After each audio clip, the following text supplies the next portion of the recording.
What is going on, guys, and welcome back to my channel. And today on the West Ham unofficial YouTube channel, we are back for the hat trick. It is the third week in a row I am doing a big talk about football. Don't forget to leave your comments in the comment section down below as we go through the night, with loads of different fans coming on, so it should be good once again. So if you do go on to enjoy today's video, make sure you do give it a huge thumbs up, subscribe to the West Ham unofficial YouTube channel if you are new, as we are on the road to 350 subscribers and want to get there by the end of the year. So yeah, that's pretty much it for the intro from me. As I said, please subscribe to West Ham unofficial.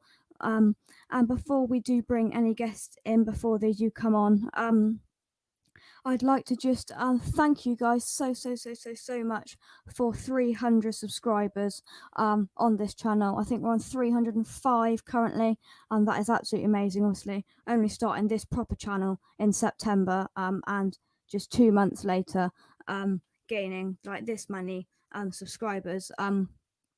Is really good. So thank you very much. I've just got a few shout outs for you, for people who have helped me. There is Kent Hammers. Thank you if you are watching, for helping me out and supporting me.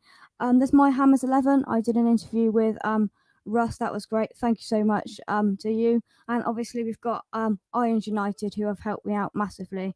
I've been on their streams a lot lately, on them on their match day live streams, and they have plugged my channel a lot. And West Ham Fan TV, and I am very glad to announce that Ryan from West Ham Fan TV is coming on very shortly, just to have a chat. But before I get into the comment, I'd like to thank Trade Solutions Yeovil External Cleaning Services for helping me out this week. It's much appreciated.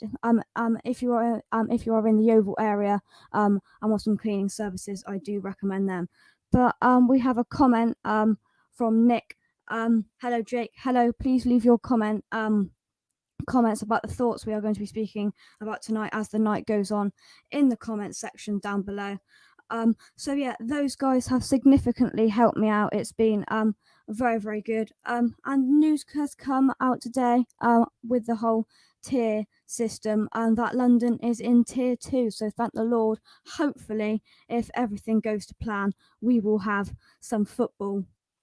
Some fans at football in December, and they're thinking kind of for West Ham, it could be our game against Man United on the 5th of December could be the first one with, I think it's 2,000 fans stadium, and we're going to be chatting to the people to but just to go over a few we've got on tonight. We've got some Liverpool Arsenal fans, of course, a lot of West Ham fans. We've got some Man United fans, some Southampton fans, Liverpool, West Ham, and we've got an Everton fan to finish tonight. So please interact with me in the comments section below before some guests do join me tonight. If you haven't already, please watch my West Ham Wednesday from yesterday, where I did discuss lots of things, but did discuss also West Ham being dark horses for perhaps top 6 this season. So that could be very interesting. So London Stadium football back, thank the Lord. Is it as I said, we're going to be chatting to people tonight. It's going to be interesting. It's going to be very interesting to see like some reaction from West Ham fans and from Brian about this, and whether perhaps some of the guys over there are going to be going to the matches or just staying at home. So please make sure you do like and subscribe and get your comments in the comment section down below. Really, we've got some guests coming on very shortly, but all the questions I do ask, I thought I'd answer them myself. So the two main ones I do is how do you become the fan of your club, and how I became a West Ham fan. It was mainly through my dad, definitely. He's been a West Ham fan all of his life, and I've just followed kind of in his footsteps. And the other one, and the other kind of reoccurring question that I ask is, what's your favourite memory as a fan of that club? So obviously, as a West Ham fan, my favourite memory is definitely possibly the last game at the Bowling, or the first game that I went to against Sunderland at the bowling ground when Diafra started kind of my West Ham career off, definitely as a fan, with a goal in the last minute, as I discussed with Russ on my Hammers 11. So yeah, get your comments in the comment section down below. A big talk about football. Obviously, we've passed 7 p.m. We're just waiting for some guests to come on very, very shortly. So I will discuss kind of the things that I do kind of think that West Ham is going to go this season. I think personally, we've got somebody here. We've got Gary Watson, who is an Arsenal fan. How are you, mate? Oh, hello. Hello. Hi, I can hear you now.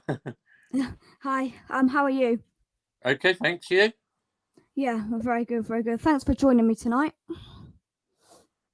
No problem. So you are an Arsenal fan. How did you become a Arsenal fan? When I was about 7 or 8 at school, the kids that I hang around with were Arsenal supporters, and I decided that I'd be an Arsenal supporter, and I've stuck with that ever since. So about 38 years now. Wow. Yeah. What's your favourite memory as a Arsenal fan? Oh, I've got quite a few. I'd probably say when Michael Thomas scored the winning goal. We needed to win 2-0 to win the Premier League against Liverpool, and he scored the winning goal in the last minutes of the game. It was just like a memorable moment. Yeah. Yeah, obviously, I'm sure the Invincible season is up there as well. For you as an Oh Arsenal fan. yeah, of course. Definitely. So what's your thoughts on your manager at the moment? Do you think Arteta's the way forward for Arsenal in the future? I do sometimes, and then other times the jury's out a bit, and they seem to be slowly getting forward, but it's tough. They're still playing the same Arsenal way that they've been playing for the last 5 or 6 years by being too inconsistent for me. So I just wait and see, I suppose. Yeah, well, that's pretty much the same story as West Ham, but obviously we've had quite a good season so far. Do you think is top 4 realistic, or is top 6 the target for you? Do you think? I think it's a big bonus for Arsenal if they get top 4, but realistically, I think top 6 is where we aim this year and build for next year, I think, as well. Yeah. Well, obviously with your young manager, I think it's kind of just like a work in progress. You'll get there in the end, I think. Yeah, for sure. We've got someone else coming in now, and we've got a Liverpool fan. Warren, how are you? Yeah, good, thanks. Yeah, good. Thanks for joining me tonight. Yeah, no problem. Thanks for having me. So you are a Liverpool fan. How did you become a Liverpool fan? Well, I became a Liverpool fan from family connections, basically. So my dad's side of the family is all from Liverpool. We still visit there quite a lot most years. Not this year because of all of the lockdowns, but most years we visit and try and catch a few games whilst we're up there when we can. Yeah, I'll come back to you in 2 sets, but I just got a comment for you, Gary. Gary, is Kane a gooner or a spud? Sorry, could you repeat that? It's all jumpy. Oh, is it? Is Kane a gooner or is he a spud? Do you think? I can't hear you, Jake, at the moment. Oh, we've lost you. Oh, The comment was, is Kane a gooner or a spud? He's definitely not a gooner, but he's a very good player. He would never play for Arsenal. It's just not in his mechanics to play for Arsenal. He'd go abroad if he was to go anywhere else. Yeah, definitely. Just coming back to you, Warren. What's your favourite memory as a Liverpool fan?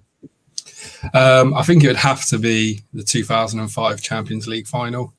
That was just something which probably would never happen again. Just the way everything happened, with sort of Gerrard being the talisman for everything that happened that night and being Mr. Liverpool. It was just, at half time was probably one of the worst memories you could have. And then at full time, it was probably one of the best. So last season would be right up there, obviously winning the league as well, but something not quite the same with it being in an empty stadium. So hopefully when we win it this year, the fans will be in. Yeah. Just coming on to that, it's obviously been announced all the tiers today. Football fans hopefully coming back to football. What's your two guys' thoughts on that? Yeah, I think it's obviously it's really good for the lower league teams. They need the people in more than probably the Premier League teams and even Championship teams. It'll be really important for them to get fans back in and spending some money. So crucial really, but it'd be good for, the telly's been okay watching games behind closed doors, but it's not the same as having a full house in there watching it. So yeah, definitely. Yeah, I'm just with the atmosphere. Obviously, there ain't much atmosphere at Liverpool. Well, it's a library anyway, apparently, according to most people. So we've done all right. Gary, what's your thoughts on fans kind of coming back in stadiums hopefully in December? Yeah, like Warren said, the lower tiers, they really need the fans back because they don't get any TV revenue. So if they're going to keep going, they need the fans. As for the big clubs, a slower integration of fans is good. 2,000 fans is not really much, but that you take what you can get, sort of thing. Yeah, well, it's just you've got to start somewhere, really, and obviously, 2,000 fans in the middle of a kind of 60,000 seat stadium isn't much, is it? But it's just a start for it, isn't it? Yeah. Hopefully by next season we'll have full capacity or somewhere near full capacity. Oh, let's hope for that. Yeah, can't wait to get back to football. But for you, coming back to you, Warren, with the loss of Van Dijk for this season, do you think Liverpool are contenders for the title for the title again, or do you think just top four's where you think you need to go this season? Yeah, I think obviously Van Dijk's a big loss. I'm actually, apart from the Villa game where actually Van Dijk played, but other than that, I think we've done okay without him. We got through the City game away with a draw. That was a big result to get through that without Van Dijk. So I think the season's really open and it's going to be different because there's going to be so much squad rotation, particularly coming up now in the Christmas period and New Year. There's so many games, so many competitions all at once. So I think everyone's going to drop points. I think it's really wide open for anyone really in that sort of top 6, maybe even top 8 at the moment, that if they put a run together, they could be right up there. So I think realistically, we've got a challenge. Even without Van Dijk and Gomez, I think we've got enough. Matip and Fabinho are pretty good back there. They've kept clean sheets. Last night was a bad example of that again. But I think definitely got enough to be contending. And we've played Chelsea away, we've played Man City away already. So a couple of big games out of the way. I think you've got to take into account the last Leicester game as well, not having Alexander-Arnold as well. They played immensely well there. Not to have those two vital players, it was really good game.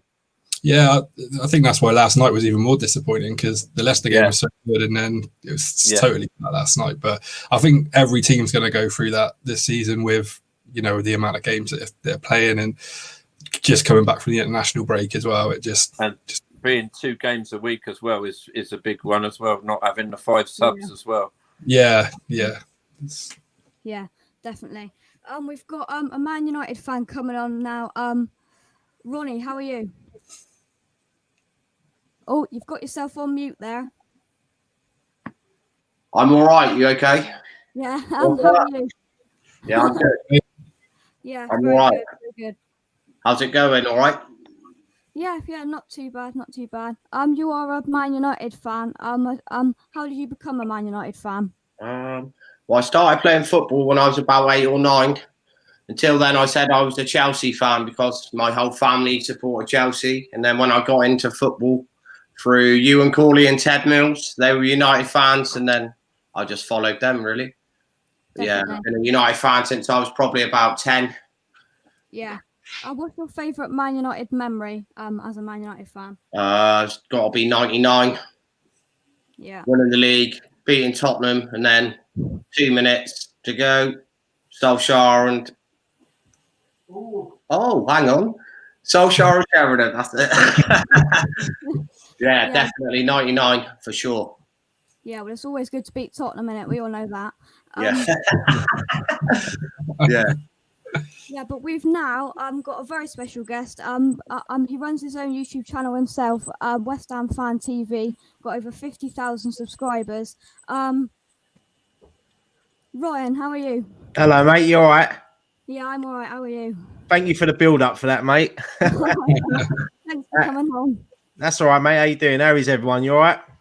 Yeah, I'm good. I'm good. Yeah, very good. Ryan, coming to you. How did you become a West Ham fan for you? We're growing up in East London, mate. You ain't got a choice. You know, you follow. I wish my mum and dad were from Barcelona if I could. But yeah, no, you know, just growing up, it was my local team. All my friends supported West Ham. A few people supported Arsenal. A lot of Man United fans back in them days. But yeah, I chose the right path in the end and chose West Ham.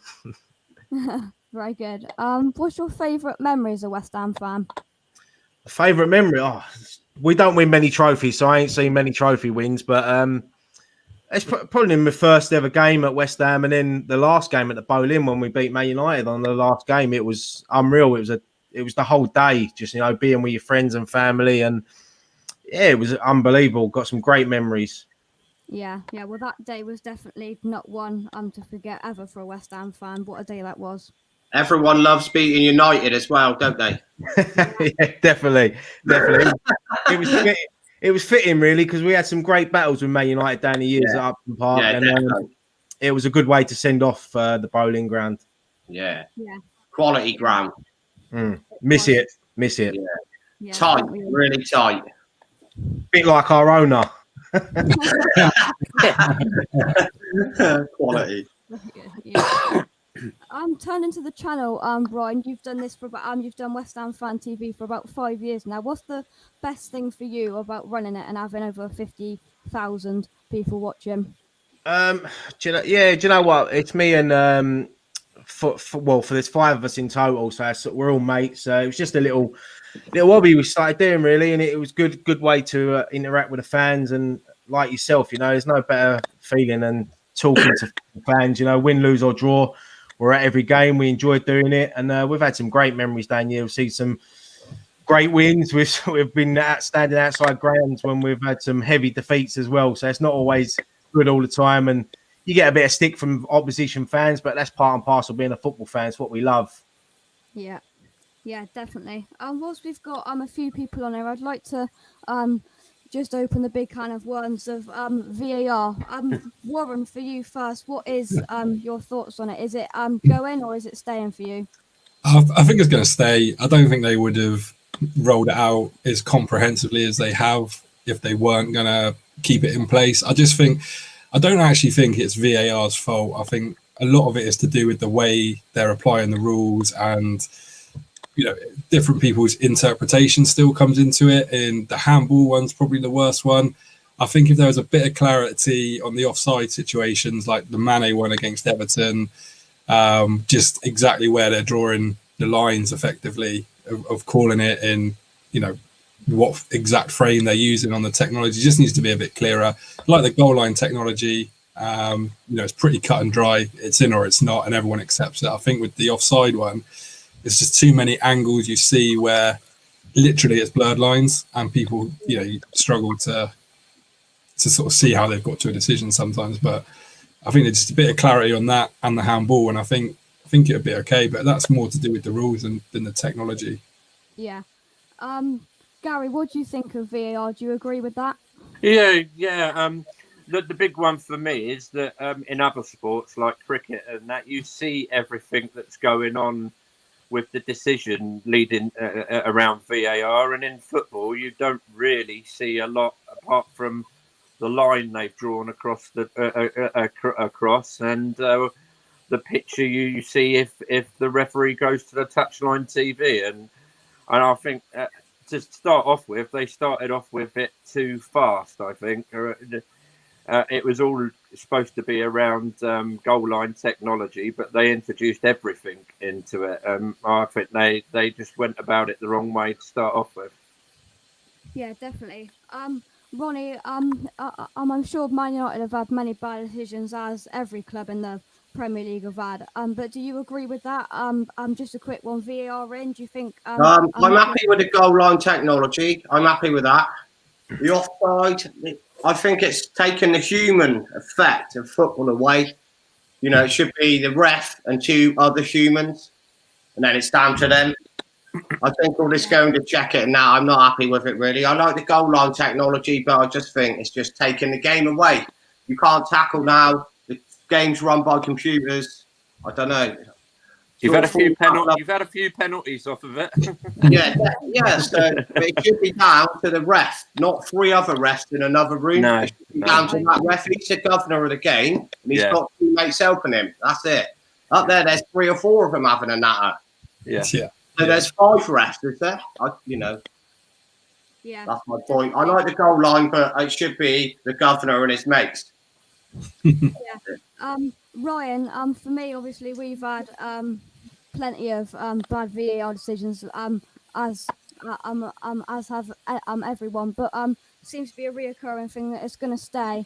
But they just need to get it right. Do you just think they need to just clear it up and it'll be good to go? Do you think? Yeah, I agree with it. What everyone said there, especially Ronnie about the linesmen. I mean, linesmen now, they don't know what to do. They don't know whether to stick their flag up or what. There's no point in having them there. I think it can be good, when it's used right. But when it takes 2 or 3 minutes to make a decision, it's just ruining the game. It's ruining what the game we love. And as we know, I mean, Jake, you're 13. I mean, we've all grown up and we've seen the game change so much over the last 10, 15 years. So. I don't know what it's going to be like in another 10 years if it carries on going the way it is. The ref's a naughty little schoolboy, isn't it? The ref's a naughty little schoolboy, and then he's got to go and check the telly to check that he's done it all right. It's just let him get on with it. Everyone makes mistakes. That's football. That's what makes football football. Well, you remember the days of Julian Dix, Ryan. He would never survive in these days. I think there's a lot of players. There's a lot of players the referee out by now. Yeah, you could have you go back to Keane, Vieira, Dennis Wise.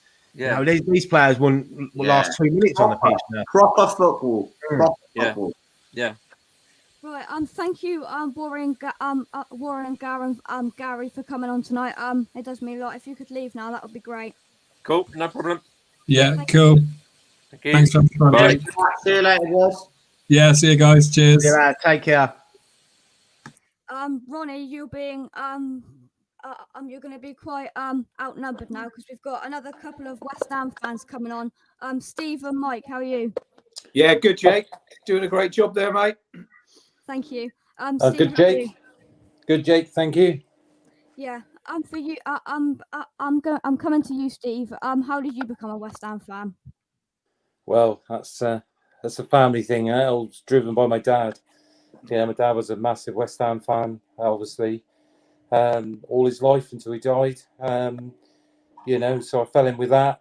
And there's a lot of West Ham fans. I work with West Ham fans in Alpha Team in South Plaza for G4S. So there's loads of us about, and over the years, with your dad, we've travelled from the Southwest. So, it's been a long time ago.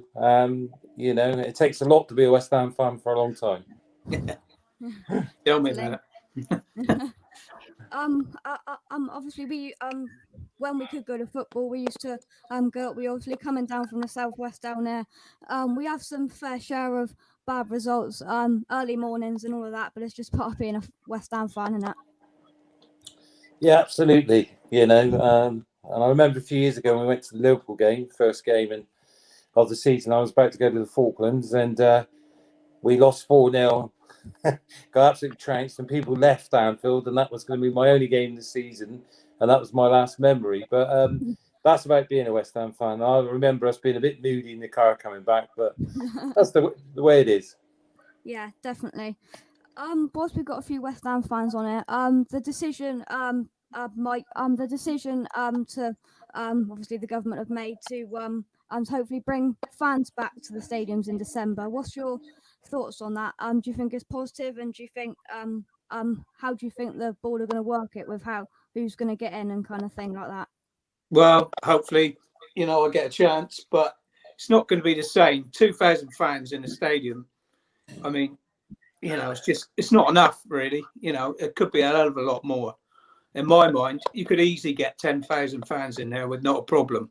I know it's all the rest of the logistics involved with it, but for me, the experience. I'm a season ticket holder. I've been coming at it for years and years and years, and it's all about the day for me. It always has been. The 90 minutes has been pretty bad a lot of the time, but it's the day. It's going up day there. out, isn't it? Yeah, it's the day out. You know what I mean? And it won't be the same with only 2,000 fans in there, I'm afraid. Yeah. Great to get back and watch it live again, because that's what it's all about for me. Yeah. But I just can't, 2,000 fans, not going to make a hell of a lot of difference. Hopefully at Old Trafford it'll be the 2,000 that sing. Yeah, shame. They're kind of obviously wear masks, and they're saying that perhaps fans won't be able to sing, and if they say that, that's just going to be absolute waste just space. Yeah, really, isn't it? Ryan, Ryan, you're a season ticket holder at the London Stadium. What's your thoughts on this? Yeah, I agree with what Mike said. It's not the same. It's the whole day. It's getting up in the morning. It's making your way to the ground, meeting your mates.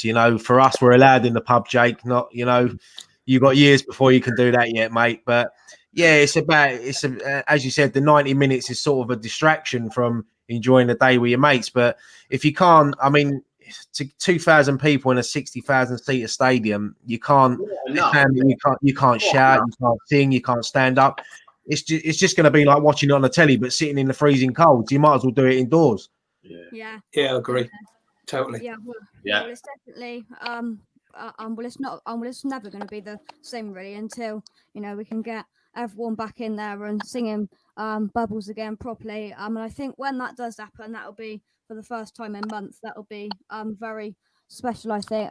Do you think, Ryan, how long do you think till it is going to be, we can all go back together and we can all come again? I'll be very surprised if it's any time this season that we'll be back up to full capacity. But if they say next season we can start, it's something to look forward to. And I'm telling you, I love or hate the London Stadium. That first game back there, full capacity, will be emotional, because and the thing is, there's people that sit around me that I don't keep in contact with on social media and that. And there was old people, and you're going to go to that game not knowing even if they're going to be there because you haven't heard from them. So it's going to be an emotional time, but it's hopefully it's not too far away now. Yeah. I can't certainly wait until Nikki gets that microphone out and starts speaking to people outside again. Definitely. We've got Ronnie. Thanks so much for coming on tonight. That's all right, Jakey. Top man, nice to meet you. Take care, boy. Take care, mate. Stay safe. Nice one.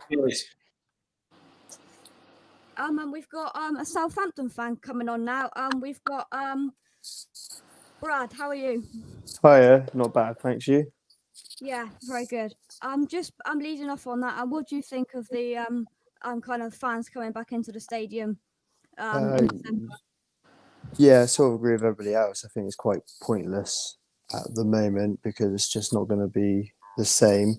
But I reckon next season we'll hopefully gain a bit more, but I can't see it being full capacity for quite a long time.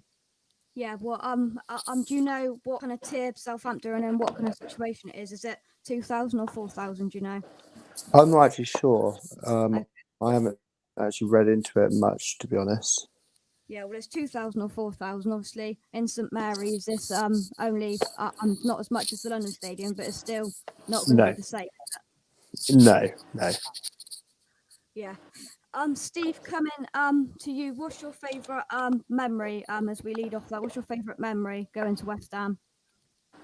Yeah, well, me and your dad and others travelled to Watford many years ago when we were top of the, I think, League One then.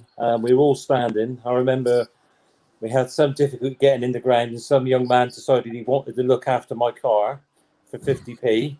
So I quickly tagged on what could happen if I didn't give him the 50p. But we got in there and we were all stood, and it was just rammed. I mean, David James playing a go for Watford, and the atmosphere, it lived with me. We bounced from one side of the shed to the other, singing all the time, and it was a pretty special time to be involved in that, you know. And like I say, you know, that era, you know, we all hopped in the car from the southwest, and you know, I drove us up and others, and we just piled up. So it was quite an experience like that. And obviously nowadays we go in luxury of a train from the southwest, but that particular game, the atmosphere, being back to back with people, it was fabulous. And David James made some amazing saves. He was obviously very young, you know, and we won 1-0 as well. So yeah, that's something that's stuck in my mind particularly. There's probably more of the older games than more recent games that I probably enjoyed the most. Yeah. Turning attention to this season, we've had a very good start to the season. In my eyes, and people have been kind of putting top six on us, and I think that's not happening. In my opinion, I think kind of eighth is going to be the, where I think we've got a target. Mike, what's your thoughts on that kind of whole fiasco? Because I think eighth. Yeah, I think very top six. Yeah, it might be a little bit out of reach. Yeah, we're probably not going to. I think we need to strengthen a little bit the squad. We've had no injuries, which is unbelievable. You know, Liverpool moaning about how many injuries we had this year. It was only a few years ago. We had 11 players missing, you know. We've been lucky. Okay, Antonio's been a big miss, but we've had no one else injured.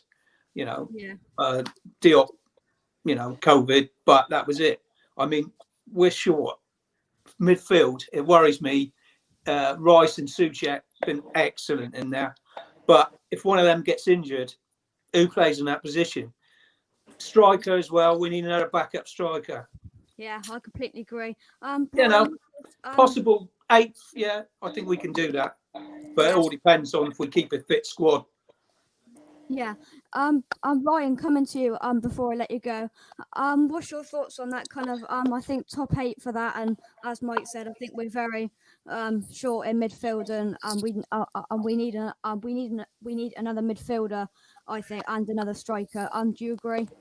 Yeah, definitely. I agree with what Mike said there. I mean, I think after last season, I think anything top 10 and above would be an amazing season for us. And I think David Moyes has got to get a lot of credit, you know, for he's sort of got the team playing good football. He's sorted out the back five as it is now. Yeah, I agree with what Rice and Souček. If one of them go down injured, we've been lucky with injuries. As Mike said, we've seen. I remember the Big Sam days when we could struggle to get a bench and we had to put kids on there. And not Forest game, yeah. Yeah, so we're doing well. You know, Antonio's back on Monday night, and we're grinding out these 1-0 wins in games that we probably would have lost last season. And you know, if we can get to January, add a couple of new players in, and who knows what we can achieve this season. You know, top 10 would be amazing. You know, if we could maybe sneak into the European places, that'd top off a great season for West Ham. Definitely. Yeah. Thanks, Ryan, for joining us tonight. No worries, mate. Thank you for having me on. Thank you. I've got my pint glass here. Thank you. Go subscribe. West Ham Fan TV. Tomorrow night, I'm guessing you're on there. Yeah, we've got the Friday night pint show tomorrow, so I've got to go around the shop and get some beers in a minute and put them in the fridge, get them ready. So it's always nice to have a pint on a Friday night. Wish I could go down the pub and do it and talk West Ham with my mates, but we have to do it over StreamYard and things like that these days. Yeah. Thanks for joining me. Thank you, mate. Take care, everyone. Yeah, see you, Ryan. Thank you. Bye. We've got another West Ham fan coming on now. Mark, how are you? Hello, Jake. You right? Yeah, I'm good. Evening, the rest of you. Yeah, all right, buddy. How you doing? Brad, coming to you. What's your favourite memory as a Southampton fan? I'm sure there's been many.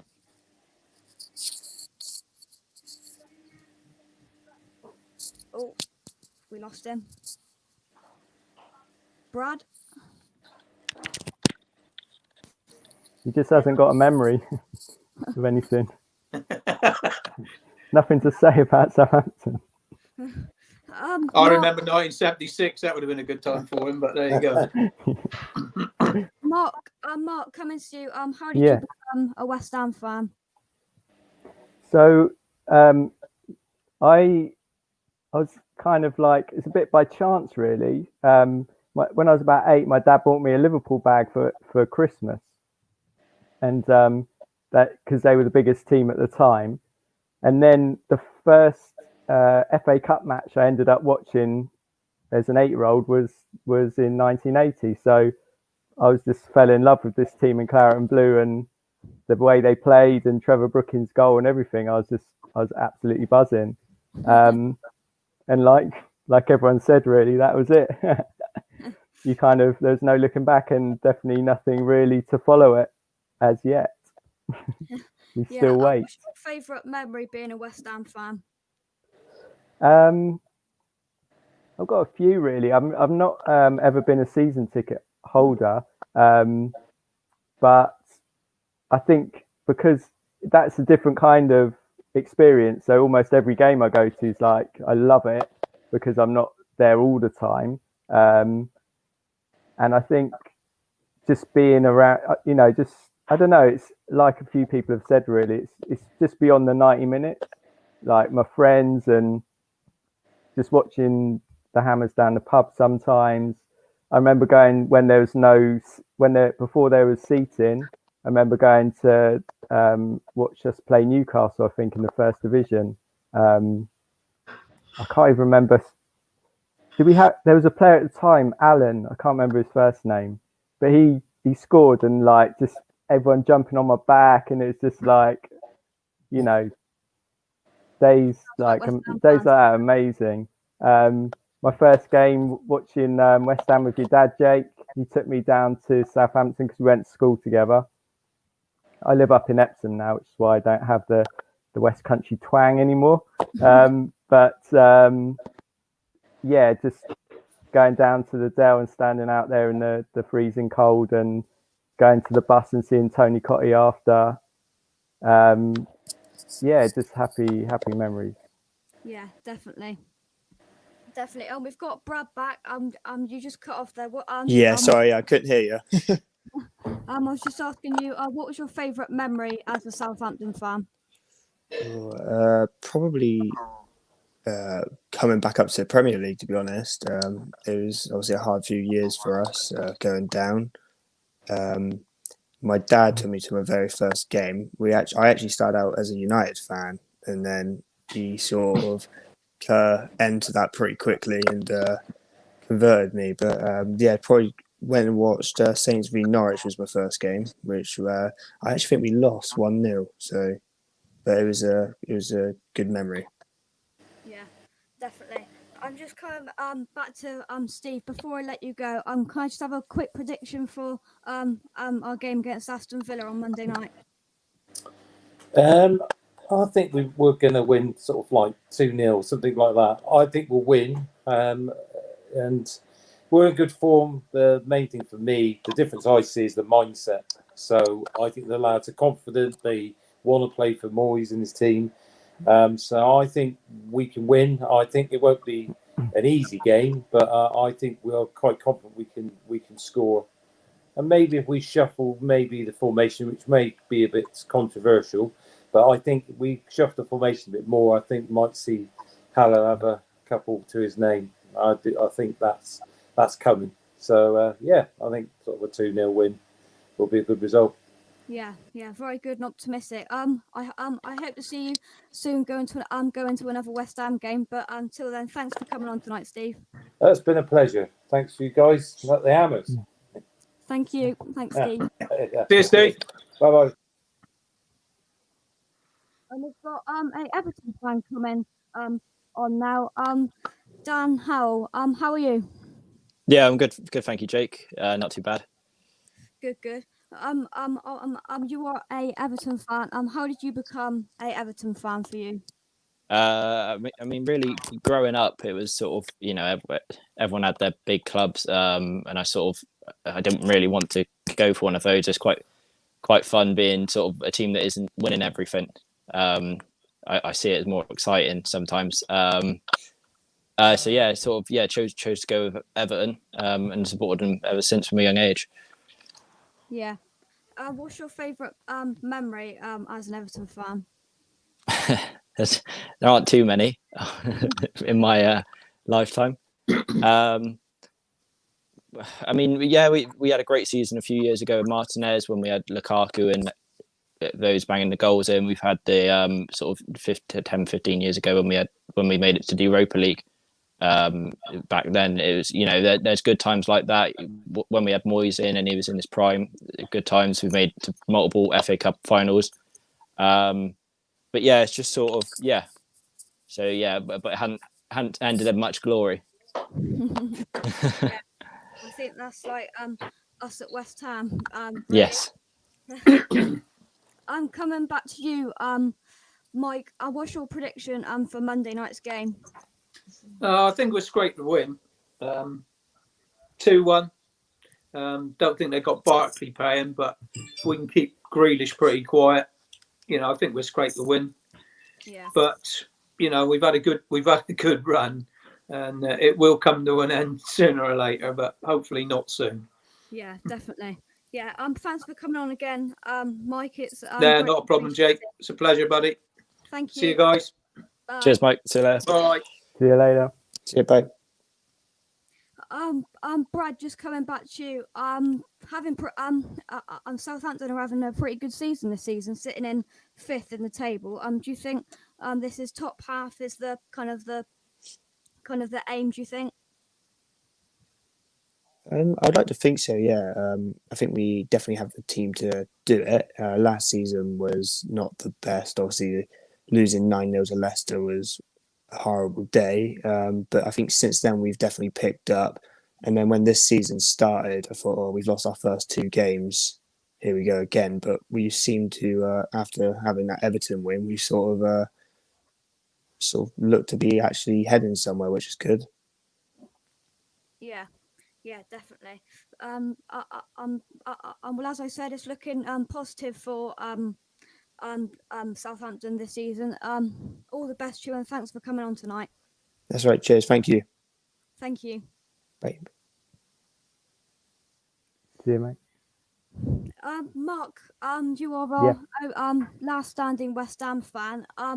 What's your thoughts on our performance this season? What's your thoughts on our, as I said, overall performance? I guess like a bit surprised maybe after the last season and still being a little bit skeptical about a Scot being in charge of our team, but gradually warming to it all, I guess. I'm not a West Ham moaner by any stretch. Was it now 40 years of supporting West Ham? You kind of just love the team, whatever. So, I don't like get too involved in the moaning and everything. I just, wait for the good wins and celebrate and then, go from there. So yeah, this season's been great. Yeah, us. Obviously, like everyone, really kind of took a while to adjust to watching the games without fans and stuff, which is a bit weird. And I wasn't quite sure. I'm still not sure whether I like the background fan noise or not the fan noise. I haven't really made up my mind yet. I switch between the two. Sometimes I kind of think, oh yeah, it sounds all right, and then other times it's a bit weird. So, but yeah, having the games on TV all the time, I'm fortunate enough to have the sport channels. So I just kind of, I guess we were able to watch a lot more, which is good.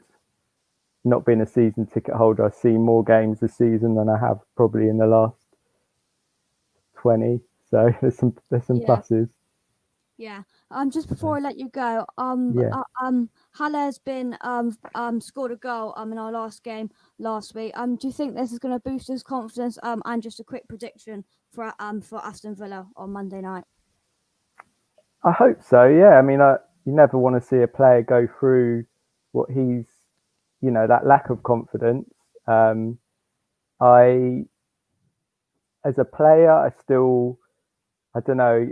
He runs around. I feel like he runs around a bit like I would, being like my age. Like, I don't know. He just doesn't look quick enough for the Premier League. So that's not his fault. It's just he just doesn't look like he's coping with the speed of the game. But it might be that they were trying to figure out how to play him in, and obviously they did that the other night. And I've seen him, like, he did that scissor kick, didn't he, last season? I think he's got technique for sure. He's got great technique. It's just whether they can play to that strength, and hopefully, we definitely need another striker. Obviously, Antonio has got that weakness in his hamstring. Like, those things don't go away quickly, do they? They sort of can come back. So we definitely need him. So yeah, let's hope so. Yeah. Keep on the positive. Yeah, and a quick prediction for Monday night. I think I'm going to go with a draw. I think Villa are doing well. Obviously they're doing pretty well. I think if we got a point, I think we'd be happy with that. So yeah. Thanks for coming on tonight, Mark. You're doing a great job, Jake. And say hi to your dads. We used to play football together, and he's probably told you all this. Yeah. But yeah, thanks for having me. Good luck. Thank you. Bye. See you, mate. Dan, what is your favourite memory? Oh no, I should haven't I? I'm sorry. Just looking at the Premier League table. Currently, Everton are sitting 6th in the league, which is obviously we're only 9 games in, but it's a positive start. Do you think top half of the table again is it the focus? Do you think? Yeah, I hope so. I mean, as you said, it's a great start. Obviously, not far into the season, but we've played Spurs, Man United, Liverpool, so tough fixtures so far. So to be sat in 6th, it is good, but we've sort of let it slip against recently, as Brad mentioned earlier about Southampton. Sort of let it slip there, and sort of losing to Newcastle as well. But hopefully we'll be back into our ways, like we did on Sunday when we beat Fulham. So hopefully we'll be back. And hopefully still pushing for sort of top half finish. Yeah, that's like a lot of clubs like trying to kind of hopefully top half of the table is going to be the focus. But yeah, obviously sitting 6th with 16 points is very positive for Everton. I think you've had an outstanding transfer window in the summer with bringing in who've you bring in? Alan, James Rodriguez. What a transfer window I think for Everton, and that's shown on the pitch in the first 9 games, I think. Yeah, I mean, Carlo Ancelotti had to make a big impact. He came in during the season, during last season, and you always had a feeling that he was going to sort of make his mark, and he did, with some brilliant signings, and still many that are rumoured that you never thought you'd see them be linked. I never thought I'd see James Rodriguez in an Everton shirt, but there he is. Yeah. And we got some brilliant players there. Also, we got Luca Dean, Richarlison. All there. Dominic Calvert-Lewin starting to work a lot harder and getting his goals. So yeah, it's brilliant, and it's great to see Carlo sort of entice players in, because it's not easy. Obviously, with European football is probably what a lot of players want to look for. And Carlo Ancelotti sort of encouraging people to come to Everton despite not having that sort of to persuade them. So it's good to see. Yeah, well, definitely. I think kind of next season, I think you might have a sort of go one step further, because I think with the kind of squad you've got, I think you've got I think there's still room to improve there. But I think do you think perhaps next season or the season after, if you keep Ancelotti and you keep these good players and kind of make a few improvements, do you think perhaps you could be pushing for kind of 6th? Yeah, I mean, hopefully, obviously, you have your top six now that are sort of normally nailed on. They're quite strong teams now. Once they get into that loop of the Champions League and Europa League, they're stuck there. So it's quite a hard barrier to break through. West Ham tried a few years back when they had the Payet era. It's a very, very hard barrier to get through. Whether we do or not, it'd be brilliant if we do. But yeah, hopefully Ancelotti sort of keeps it going. He's sort of making good progress, but hopefully that's just the start of it, and then hopefully slowly build from there. So yeah, hopefully we do break into the top six. Hopefully. Yeah, well, I think it's very possible for Everton. But thank you so much for joining me tonight. You've put across some great points. And good luck for Everton, because I think they're going to do well. Yeah, of course. Cheers, Jake. Thanks for having me on. Thank you. Cheers. Thank you. Thank you. And that's it. That is all of our guests done. I hope you have enjoyed tonight's live stream. But before I go, I'm gonna dive into the comments, because I haven't actually had a chance. Comment from Nick. He says, "Do any of you guys support any other clubs?" I'm finding myself supporting a few clubs recently. Personally, for me, I kind of support a local club. But it's always been West Ham. And I think for me, it's always going to be West Ham. Another comment from Nick: VAR has to do something about the soft penalties. I totally agree with that.